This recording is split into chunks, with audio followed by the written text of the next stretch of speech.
Hey, what's going on? My name is Avi. Thank you so much for joining me today. Apologies in advance if it's a little bit windy in the recording today. It's been a very rainy day in the morning. Right now, the sun's come out. It's absolutely beautiful, but it was super duper windy and had some very strong gusts coming through. I could hear it while I was working, like, "Wah!" Like when it starts to I think it's because like the way the wind like goes through gutters, or I don't know what really creates that like super howling noise. Maybe one of you can comment and let me know. I don't really know what does that, but maybe it's just the wind literally moving so fast that it's like cutting through the air. That doesn't make any fucking sense. The wind is the air. We're getting like philosophical now, but anyway, the sun is out now and it's really nice. Like just soaking it in. Anyway, something I've been thinking about lately is that we're a lot more defined by what we're willing to struggle for rather than what we want, right? Another way of saying that is like we're a lot more defined by what we're willing to lose, what we're willing to sacrifice, rather than what we're willing to gain. Or another way of saying that, just to really beat the fuck out of the dead horse, is we're a lot more defined by the avoidance of pain rather than the pursuit of pleasure. I don't like that one as much. I want to stick more with like what we're willing to struggle for versus what we want. I'll give a couple of examples, right? Everyone wants a six-pack virtually. Like everyone wants to be fit, jacked, yoked, ripped, whatever adjective you want to use. But who's actually willing to go to the gym at least 4 or 5 days a week for years on end? And by gym, I'm using that term loosely. That could mean running. That could mean doing calisthenics in the park. It could mean actually going to the gym. But you get what I'm saying. Like just doing some dedicated fitness regimen at least 4 or 5, maybe even 6 or 7 days a week for years on end, consistently, never missing more than a week or 2 or 3 throughout a year, 52 weeks in a year, right? So it's like everyone wants to be jacked, but who's actually willing to put in the work in the gym for years on end? Who's willing to eat well, put in the effort to make home cooked meals that are nutritious every single day for years on end, right? That takes time, that takes effort, that takes money, that takes, right? It's inconvenient. You got to go to the grocery store, actually put in work building a shopping list. You got to potentially weigh out your food. If you're tracking your macros, if you're into that, that's going to take time and energy as well. And also there's going to be social friction as well, because anytime you go to a social event, you're going to inevitably bring up feelings in other people of insecurity, right? Because let's say that you're eating well and you're around other people who maybe aren't eating very well.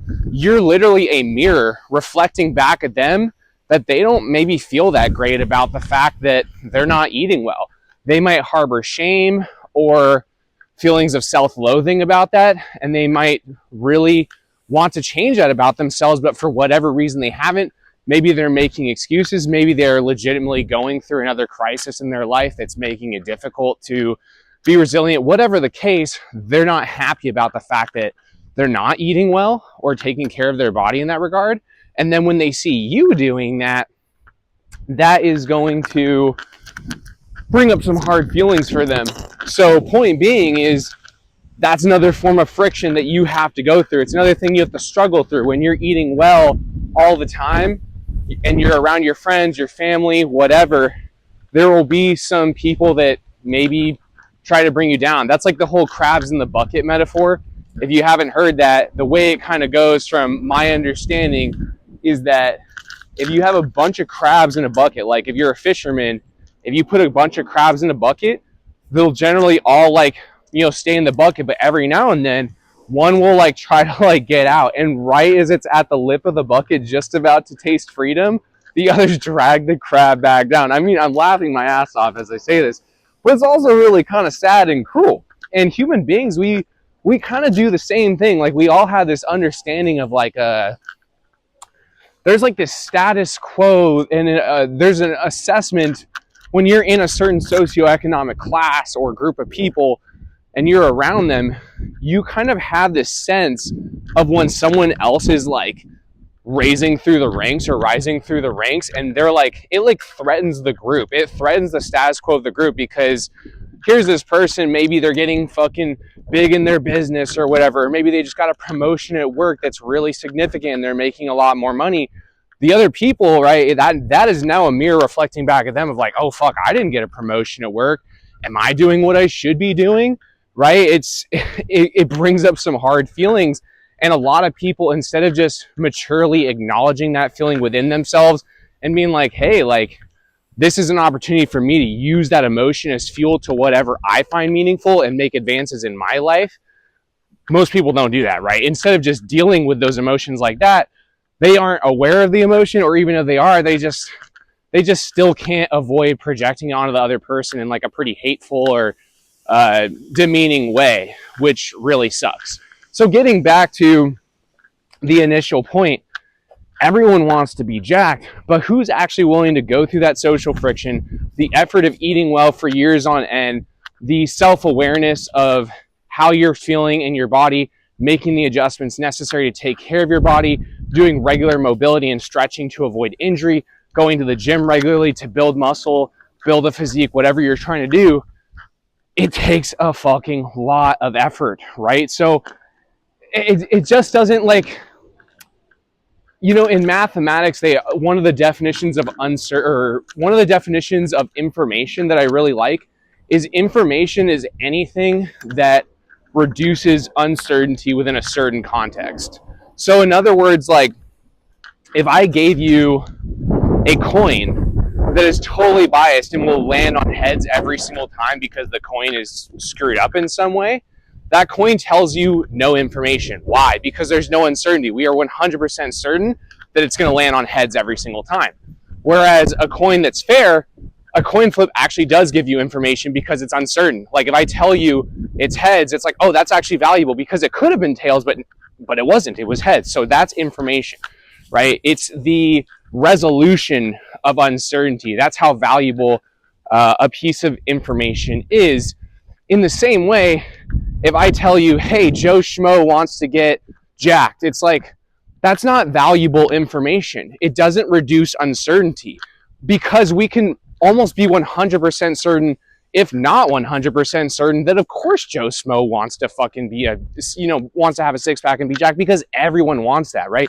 That doesn't provide much information about Joe Schmo and his personality and what defines him. It actually provides much more information if we tell you, oh, Joe has actually been going to the gym consistently 50 weeks out of the 52-week year.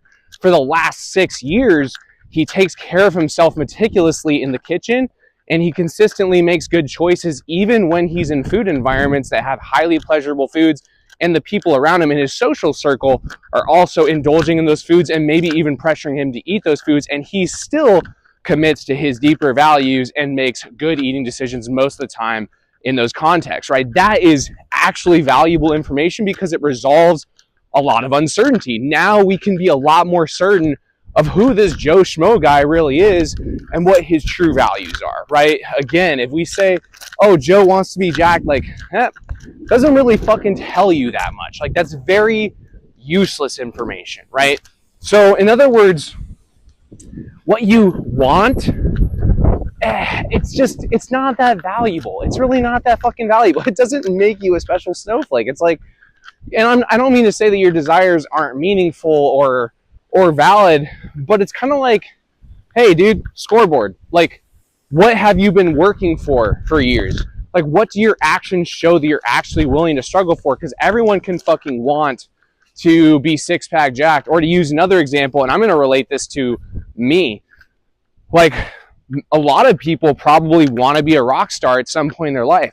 I sure did, specifically with guitar. Like, I always envisioned myself, like, being on stage and, like, girls fucking like, just lining up at the door, fawning over, you know, getting into, like, see me fucking doing some sweet noodling on the guitar with my sexy arpeggiated solos or whatever, and being, like, this virtuosic heavy metal guitarist. And just being, like, the life of the party, this whole thing, right? So I had this vision of being the guitar god on top of the mountain, right? So that's the desire. But is that actually, like, does that tell me shit about who I was? Or, Like, yeah, I don't know. Did that tell you anything about me? No, what actually tells you something about me is, was I willing to struggle for it? You know, everyone wants to be a rock star at some point virtually. Almost everyone wants that level of social validation, admiration, etc. But it's like, are you willing to put in years of practice every single day, 1 hour, 2 hour, maybe even 3 or more hours a day to reach virtuosic level? Are you willing to do that even when you just don't really want to? Or maybe when progress slows down and you're feeling discouraged, do you still show up? Do you still put in your fucking time? Or do you just kind of say, fuck it, I don't really want to along the way? And are you willing to learn new concepts? Are you willing to learn music theory? Are you willing to study other musicians and what they do to make their music special and unique so that you can learn from their ideas and become a better musician yourself, right? So there's so much you have to struggle for. And that's just in learning the craft of becoming a guitarist. How about like actually forming a band, hauling gear everywhere, planning rehearsals, dealing with other musicians being late to your rehearsals and having to emotionally regulate through other people disrespecting your time, and then finding venues to perform at, talking with the people that own and manage those venues so that you can schedule a spot. It's just, there's so much you have to do. And then if you're actually a touring musician, right, you got to book hotels, you got to have a crew to fucking help you do your tour and transport equipment. It's a fucking mess, man. Like, and again, like, that's not to say that, of course it sounds sexy to be the guitar god on top of the mountain, you know, the rock star that all the girls are just fawning and raving about. Yeah, of course that sounds sexy and dope. But again, is that useful information to describe someone? Not really, because again, that's a very, very common desire. What is less common is the person who's actually willing to go through all that struggle and suffering because they really actually do value that. That tells you a lot about a person. If we say, damn, this dude started a band like 10 years ago, and 15 years ago, in that 15 years, he's been super committed to the craft of becoming a badass guitarist, and now he is a virtuosic guitarist because he's been putting in, you know, an average of 3 hours of practice a day, 5-6 days a week for those 15 years, and he's put in all of the work to form a band, to advertise, to recruit members of the band, to haul gear, all that shit we just talked about. He actually has been doing that for 15 years. It's like, yeah, that makes that guy really unique. And that information is actually valuable information because it does tell you a lot about that dude and his character and what he has ultimately valued very highly in his life for the last 15 years, right? It doesn't tell you shit about his values when you just hear, oh, this guy wants to be a rock star. It's like, whoop-de-fucking-do. And the way this relates to me is, I'll be honest, like, I fucking wanted to be, you know, a big-time guitar god on top of the mountain. But what actually happened? Like, I practiced guitar consistently for a couple years in college, and I got to like an intermediate level. But when progress really started to slow, you know, you get those newbie gains when you first start anything. You see a really quick increase in progress because it's new. It's easier to get gains in the beginning because you're just not that good, and the opportunities for progress are bountiful, and you don't have to work that hard to get to, you know, a beginner or even like intermediate level. Sorry, just running across the street here. But you don't even have to work that hard to get to an intermediate level. It's for some reason just the way that flows of progress work, that like to get to a pretty solid level, you can do, it's like 80-20 rule, right? Like, sorry again if the wind is just brutal here, but 80-20 rule, right? You can get like a good majority of the results with just 20% of the effort. But if you want to get that last little bit of results, you're going to have to put in a fuck ton of effort for many, many years. Yeah, it's just for some reason how it works, you know? And to kind of put it into like more specific guitar terms, you know, a benchmark for virtuosity as a guitar player, especially within heavy metal, talking specifically about speed. Not that speed's everything, it's not. There are many elements of becoming a very virtuosic heavy metal guitarist. But speed's easy to measure, and it's kind of one of those things that's a prerequisite. Like if you can't hit 1,000 notes per minute, you're not a virtuosic heavy metal guitarist. It's just a very basic benchmark.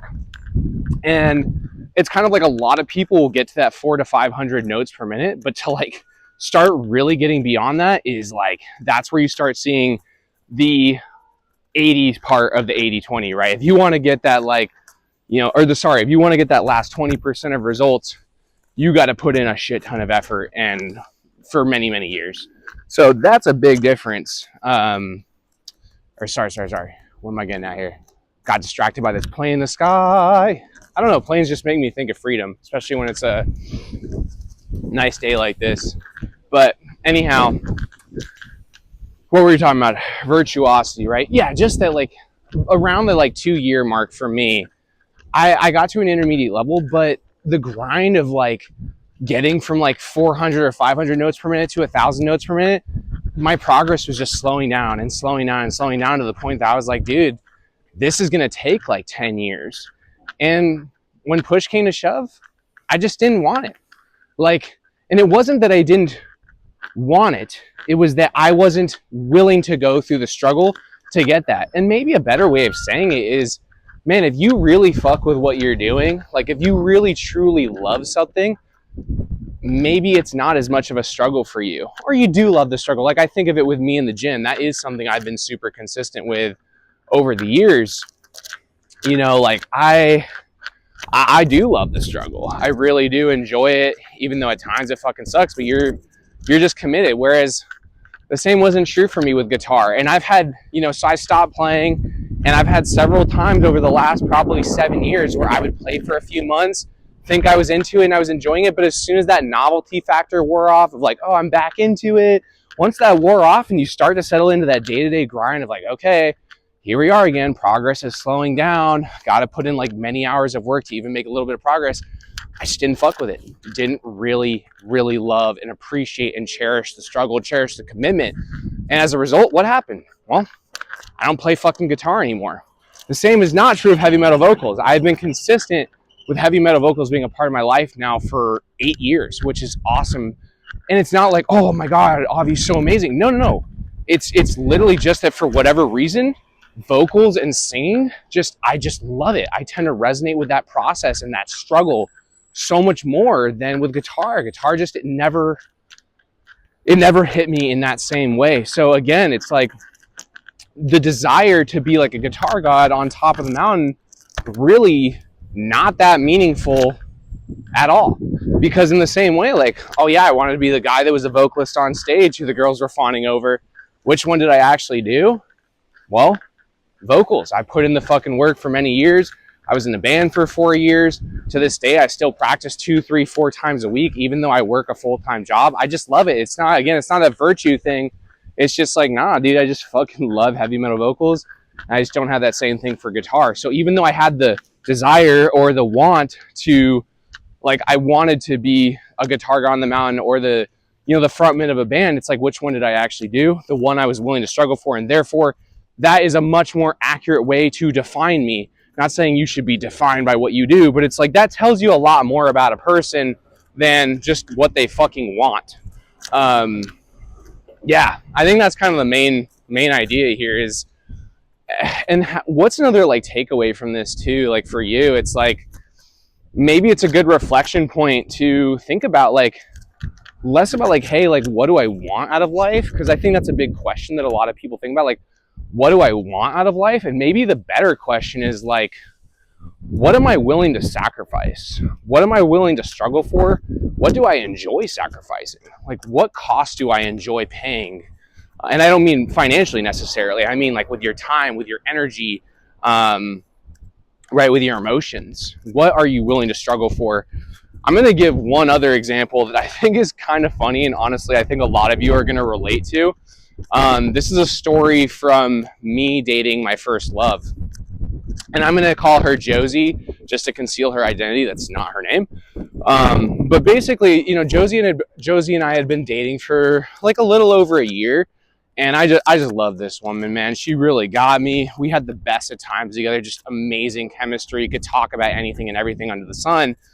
But she had this like kind of narcissistic streak where it like almost like blind spots, where it's like, oh yeah, I want to be your partner. Again, going back to the want, like, oh, I want to be your partner. But then the thing that actually, like, we had a lot of other issues I'm not going to get into, but the straw that broke the camel's back was she just came to me one day. I'm out here in California, and we met each other in California. Our family and friends were all in California, right? We're rooted here. And then one day she's just like, hey, like, I'm going to nursing school in New York on the East Coast. Like, kind of like take it or leave it, like, and also this air of like, oh, you're coming with me, right? Just kind of assuming that I was coming. And it's like, aren't we going to have like a discussion about this? Like, why? Like, you're coming across like this is just a unilateral decision and like I either come or don't. And I think this is relevant here because in her mind, in Josie's mind, I think that she really wanted, again, going back to want or desire, like in her mind, she wanted to have a romantic relationship. She loved a lot of things about me. I loved so much about her. So she wanted to be with me in her mind, but what was she actually willing to sacrifice? Like, was she willing to sacrifice absolute freedom? No, she wasn't. She was like, nope, this is what I'm fucking doing. Like, I want to go to fucking New York and do nursing school. And I'm not saying this is morally right or wrong, by the way. Like, I'm not criticizing her decision. She's totally entitled to fucking throw that relationship overboard and go to New York and study nursing if that's what she wants to fucking do. But what I'm saying, though, is that her desire, because she told me many times, like, oh, I love you, I want to have a relationship with you. It's like, well, yeah, but that's irrelevant. Like, or not irrelevant, but it's like that tells you a lot less about Josie than what her actions reflected, which her action is like, yeah, I'm going to New York for nursing school with or without you, like that's what I'm actually willing to fight for and willing to struggle for.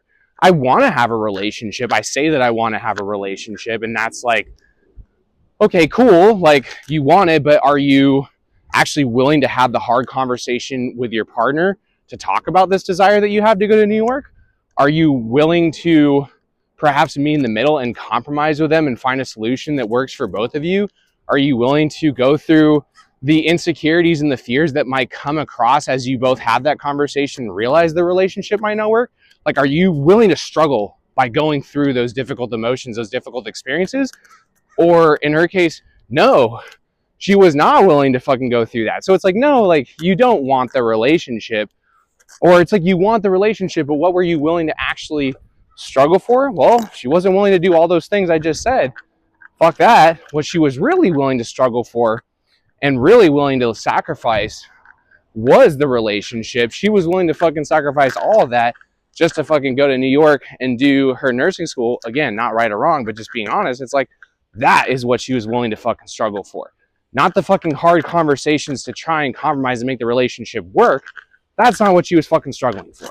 What she was willing to struggle for was her own absolute unrestrained freedom and her goal of pursuing nursing for herself. And again, I really want to beat the dead horse here of like, that is not right or wrong. It's a personal values level decision. All I'm trying to say, though, is I think the oversight on her part is she was like, I think she could have just been honest and like broke up with me and been like, hey, I thought I wanted a relationship, but what I'm seeing is that was more of a wish, as my dad used to say. That was more of a wish than anything else. What I really want, aka what I'm really willing to struggle for, what I'm willing to sacrifice for, what I'm willing to lose things for, what I'm willing to lose everything for, is my own career development and having this new experience in New York. It's like, yeah, you want both the New York experience and the relationship, but at the end of the day, which was the one that you really were willing to give things up for? What was the one you were willing to incur pain for? It was the second one. So all that to say, I think it's good to be aware of this in your own life and those in the lives that are close to you, right? To think about for yourself, yeah, what you want. Those are some good starting points. I'm not going to say they're not good starting points for thinking about how you want to live your life, but it's like hey, what do I want as like a starting point? Like, maybe you want to become a competitive chess player. Maybe you want to work at your local food bank because, you want to be a good person, whatever, who knows? Whatever it is, like, start with that as like your drawing board, and then narrow it down with like, wait a minute, like, okay, so these are all the things I want, but which of those things am I actually willing to put in the effort to do? Because everything in life is going to require effort. Whatever you fucking do, there's going to be hardship and struggle and require effort. It's just a matter of which of those ones are you willing to actually put in the effort for. So that's a cool starting point. What do I want? And then ask yourself, which of those am I actually willing to struggle for and sacrifice for and put in the effort for? And that can maybe give you some help with life direction, because we all fucking probably could use some help with life direction. I know I certainly can. And then maybe for other people, look less towards their words, because the words are kind of indicative of the I want. What do I want? Like maybe look less at that and examine more of like, hey, over time, what do their actions show that they're actually willing to invest time and effort and energy and emotions and bandwidth into? What are they willing to give up those resources for? Because those are all resources, right? If you're expending those resources, right, you're giving that up. And when you give that up, that's a form of struggle. So it's like, what are you, like, ask yourself, hey, what are they actually giving up towards those things that they say they want? If they're not giving very much or virtually nothing to something they say they want, well, that says a lot more about them than them just saying, oh, I want that. And also, if they say I want something and then they actually go fucking put in the effort for years on end to make that shit happen, and the resourcefulness and the investigation and everything required, then, well, yeah, that tells you actually that they probably do want it, whether they said they want it or not. So I think that's it for today. That's a big one, big topic. This one actually went a lot longer than I thought it was going to go. And, but man, it was fun. Weather's still amazing. I'm going to enjoy the rest of my walk. And I hope you just have a fantastic day. Thanks for tuning in. Peace.